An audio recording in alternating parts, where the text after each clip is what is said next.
বছরের পর বছর শহরে থাকার পর রাফি গ্রামে ফিরে এলো। দাদার মৃত্যুর পর যে পুরনো ভিটেটা তার নামে হয়েছে সেটাই এখন তার একমাত্র আশ্রয়। বাড়িটা গ্রামের একেবারে প্রান্তে, চারপাশে বিশাল বটগাছ আর ঝোপঝাড়ে ঘেরা। গ্রামবাসীরা তাকে দেখে অবাক হল, অনেকে আবার সতর্ক করল। বাবা, ওই বাড়িতে রাতে সাবধানে থাকবা, বিশেষ করে ওই কালো দরজার ঘরে ঢুকবা না। রাফি হাসল। শহরে বড় হওয়া ছেলেটা এসব ভূতপ্রেতের গল্প বিশ্বাস করে না, তবে ভেতরে ভেতরে একটা কৌতূহল জন্ম নিল, সবার এত ভয় আসলে কিসের জন্য।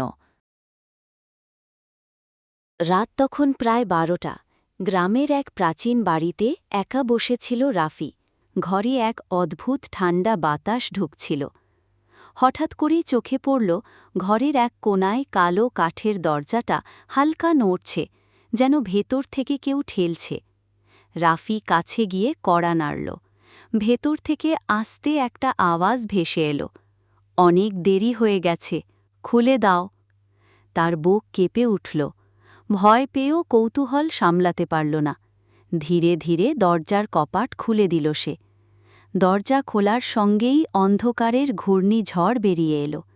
রাফি দেখল ভিতরে কোনো ঘর নেই, বরং এক গভীর অন্ধকার খাদ, যার ভেতরে শত শত মানুষের কান্নার আওয়াজ।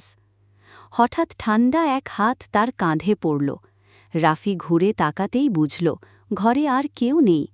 দরজাটা তখন আবার নিজে থেকেই বন্ধ হয়ে গেল, আর রাফির চিৎকার সেই অন্ধকারে মিশে গেল। পরের দিন সকালে গ্রামবাসী বাড়িটা খালি পেল। রাফির আর কোনো খোঁজ পাওয়া গেল না। তবে দরজার নিচ থেকে আজও শোনা যায় হালকা ফিসফিসানি, খুলে দাও।